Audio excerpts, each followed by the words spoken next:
Hello বন্ধুরা, কেমন আছো সবাই? আশা করি সবাই ভালো আছো। সেদিন চলে গেছিলাম কালীঘাট। রবিবারের সকাল ছিল, তাই ট্রাফিক কম ছিল। জার্নির শুরুটা বেশ ভালোই ছিল।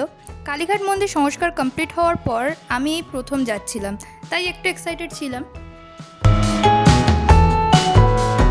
কালীঘাট মন্দিরে পৌঁছেই ফার্স্ট লুক এটা দেখতে পেলাম, বেশ সুন্দর লাগছিল। তারপর আমরা পুজোর ডালা কিনে মন্দিরে প্রবেশ করলাম। একজন ঠাকুরমশাই ছিলেন আমাদের সাথে, তিনি আগেই মন্দিরে চলে গেছিলেন। রবিবার হওয়ায় ভিড়ও বেশ ভালোই ছিল। অনেকক্ষণ লাইনে দাঁড়ানোর পর মন্দিরের ভেতরে প্রবেশ করতে পেরেছিলাম। দেখতেই পাচ্ছ কেরম ভিড় লাইনে। পুজো দেওয়া শেষে আমরা চলে গেছিলাম এই পুকুর পাড়ে। এটা সেই পুকুরটা যেটার ব্যাপারে তোমরা কখনো না কখনো সোশ্যাল মিডিয়ায় দেখেছো। খুব সুন্দর শান্ত একটা জায়গা। তারপর মন্দির থেকে বেরিয়ে চলে গেছিলাম শ্রীহরি কচুরির দোকানে। নিয়েছিলাম কচুরি আর ছোলার ডাল। তোমরা এলে অবশ্যই এখানকার কচুরি আর আলুর দমটা ট্রাই করে দেখো। তারপর উঠে পড়লাম স্কাইওয়াকে। দক্ষিণেশ্বরের মতন এখানেও একটি স্কাইওয়াক তৈরি করা হয়েছে। এটা অনেক বেশি সুন্দর। স্কাইওয়াকের ভেতরে একটা স্ট্রাকচার তৈরি করা আছে এই মন্দিরের ব্যাপারে, যেখানে দেখানো আছে কালীঘাট মন্দিরের আদি ইতিহাস। কালীঘাট মন্দির প্রথম কিভাবে তৈরি হয়েছে তার সম্পর্কে এখানে লেখা আছে। সবাই এখানে ফটো সেশন করছিল, আমরাও কিছু ছবি তুলে চলে গেলাম বাস স্ট্যান্ডের দিকে। তারপর বাস ধরে চলে গেলাম নিউ মার্কেট।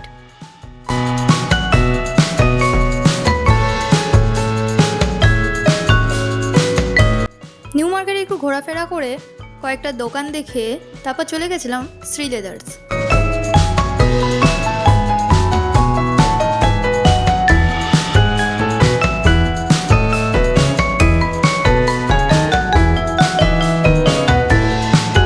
শ্রী লেদার্সে ঢুকে প্রথমেই চলে গেলাম ওমেন সেকশনের দিকে। প্রচুর ভ্যারাইটিস কালেকশন এসেছিল একদম রিজনেবল প্রাইসের মধ্যে। শ্রী লেদার্সের একটা ফুল ভিডিও আছে আমার চ্যানেলে, তোমরা গিয়ে দেখে নিতে পারো। তারপর শপিং করে আমরা চলে গেছিলাম কস্তুরিতে। লাঞ্চটা আমরা এখানেই করেছিলাম। ভেতরের অ্যাম্বিয়েন্সটা বেশ দারুণ ছিল। একদিকে ঢাকা শহর আর একদিকে কলকাতা শহরের ডুডাল আর্ট করা ছিল। এটা আর্টিস্ট মানুষদের বেশ ভালোই লাগবে। তারপর মেনু কার্ডটা দেখে অর্ডার করে দিলাম। প্রাইসগুলো বেশ রিজনেবলই ছিল। তারপর আর কি, অর্ডার দিয়ে অপেক্ষা করতে লাগলাম কখন খাবার আসবে।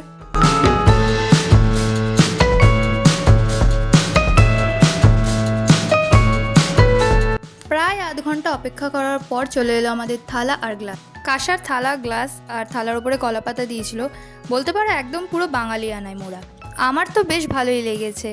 তারপরেই চলে এলো আমাদের খাবার। খাবারের মধ্যে ছিল সাদা ভাত, ডাল, ঝুরঝুরে আলু ভাজা, ভেটকি পাতুরি আর কচুর শাক। প্রত্যেকটা খাবারই খুবই টেস্টি ছিল।